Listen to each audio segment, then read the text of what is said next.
Лекот за диабетес, Оземпик, кој беше прогласен за врвен научен дострел за 2023 година, се повеќе се користи не само за слабење, туку и за разни други здравствени состојби.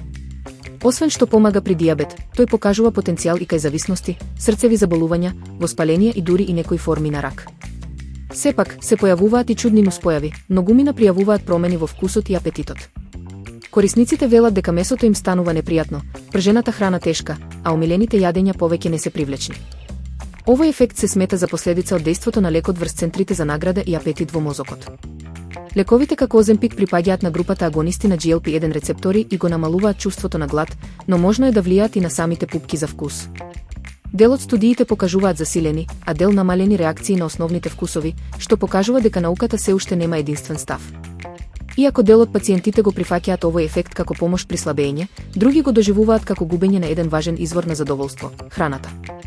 Истражувањата продолжуваат, а научниците се обидуваат да разберат колку длабоко лековите влијаат врз мозокот, апетитот и доживувањето на вкусот.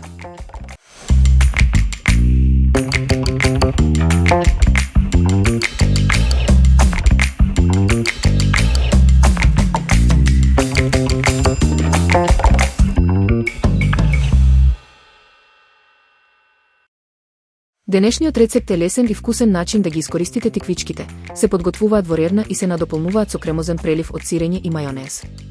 Потребни состојки: една голема тиквичка, половина лажичка сол, лук, чаден црвен пипер и 2 лажици растително масло. За преливот се комбинираат сирење и мајонез за богат вкус. Подготовката е едноставна. Тиквичката се сече, зачинува и се пече во рерна на 180 степени Целзиусови, додека не добие убава, златна боја. Потоа се полева со подготвениот прелив од сирење и мајонез, што додава кремаста текстура и интензивна арома. Овој начин на приготвување нуди здрава алтернатива на пржените грицки, без вишок маснотии, но со богат вкус. Идеален е како прилог, лесен оброк или предјадење кое го сакаат и деца и возрасни.